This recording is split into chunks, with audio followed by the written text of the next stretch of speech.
खुशनसीब पत्नी। अरे रिया, आज कहाँ जा रही हो?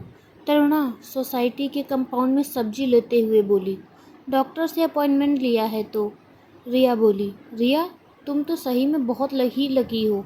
तरुणा बोली। क्या हुआ, मैं समझी नहीं। रिया बोली। मोहित जैसे पति सबको नहीं मिलते। तरुणा बोली। ये तो बिल्कुल सही कहा, अपनी पत्नी का ध्यान रखने वाले पति हैं।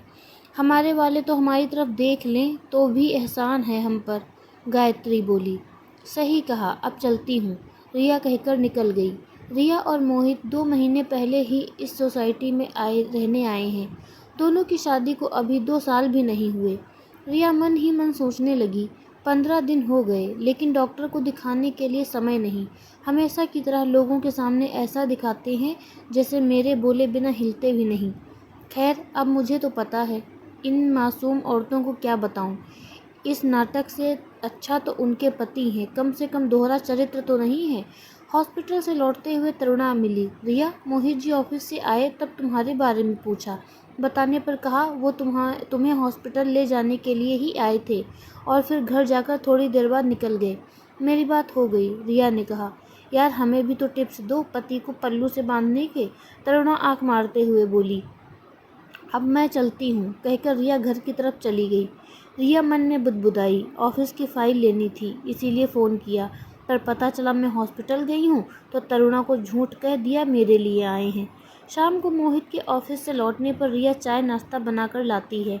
मुझे समझ नहीं आता क्या मिलता है आपको इस तरह से झूठ बोलने में। रिया बोली। अरे देखो, जल गई ना हमारा प्यार देखकर। तुम समझती नहीं हो, एक छोटी सी बात में कैसे सबको लगता है हमारा पति तो इतना ध्यान नहीं रखता। तुम्हारी भी तो इज्जत बढ़ जाती है। चाय पीते हुए मोहित बोला। मोहित, मुझे कितना बुरा लगता है, तुम्हें इसका एहसास भी है? रिया बोली। तुम्हारे झूठे ढोंग बंद करो। मोहित बोला। तुम अपने ऑफिस वालों को भी मेरे बारे में झूठ बोलते हो। तुम्हें मेरा नौकरी करना पसंद नहीं है, लेकिन सबसे कहते हो क्या करेगी काम करके। मैं नहीं चाहता मेरी पत्नी परेशान हो। लोगों से मिलने नहीं देते हैं और कहते हो मेरी पत्नी थोड़ी अंतर्मुखी है, किसी को घर पर बुलाने नहीं देती। मैं परेशान हो गई हूँ इन झूठ से। रिया बोली। मैंने पहले भी कहा है, औरतों को घर में रहना शोभा देता है। आज तो इतना बोल रही हूँ, आगे ध्यान रखना वरना। मोहित बोलते बोलते चुप हो गया। घर का दरवाज़ा खुला था। तरुणा जो बाहर से सब सुन रही थी, अंदर आ गई थी। बोलिए ना भाई साहब, क्या कह रहे थे? हमें भी तो पता चले कि आप कितना अपनी पत्नी को प्यार करते हैं।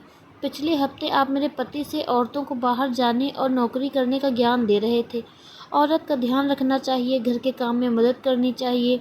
आपका मुखौटा उतर गया। कम से कम हमारे पति जो हैं वैसे ही रहते हैं, पर आप तो 2 मुखी सांप हैं। किसी भी पत्नी के लिए कितना मुश्किल होता होगा ऐसे पति के साथ रहना जो दुनिया के सामने खूब अच्छा बनता है पर घर पर कुछ और। आज समझ आया क्यों रिया से जब भी आपकी तारीफ़ करते तो चेहरे पर अजीब सी खामोशी क्यों आ जाती थी। तरुणा बोली। मेरे ही घर में आकर इतना मेरे खिलाफ बोलने की आपकी हिम्मत? मोहित गुस्से में बोला। आपको तो शुक्रगुजार होना चाहिए, आपकी पत्नी ने कभी भी आपका दूसरा रूप किसी के सामने आने नहीं दिया। अभी समय है भाई साहब, मैं वादा करती हूँ कि इस बारे में किसी से कोई चर्चा नहीं करूँगी, लेकिन आज से आप अपना व्यवहार बदल देंगे। तरुणा बोलकर वहाँ से चली गई। मोहित, पिछले मकान को बदलने की भी वजह यही थी कि आपके इस दोहरे व्यवहार की भनक पड़ोसियों को लग गई थी। कम से कम अब तो आप इसे बदलें या ऐसे ही मकान बदलेंगे। रिया बोली। मैं कोशिश करूँगा कि अपनी झूठी शान के लिए बातों को बढ़ा चढ़ाकर नहीं बोलूँ। मोहित ने कहा। मैं भी पुरानी बातें भूलने की कोशिश करूँगी। रिया बोली। दोस्तों, पति पत्नी के रिश्ते में कई बार अपनी झूठी बातें और व्यवहार से दूसरों को जलाने और अपने आप को अधिक अच्छा साबित करने में हम एक नकली चेहरे को धारण कर लेते हैं जो रिश्तों को खोखला बना देता है। आपको यह कहानी कैसी लगी हमें कमेंट में ज़रूर बताएं। धन्यवाद।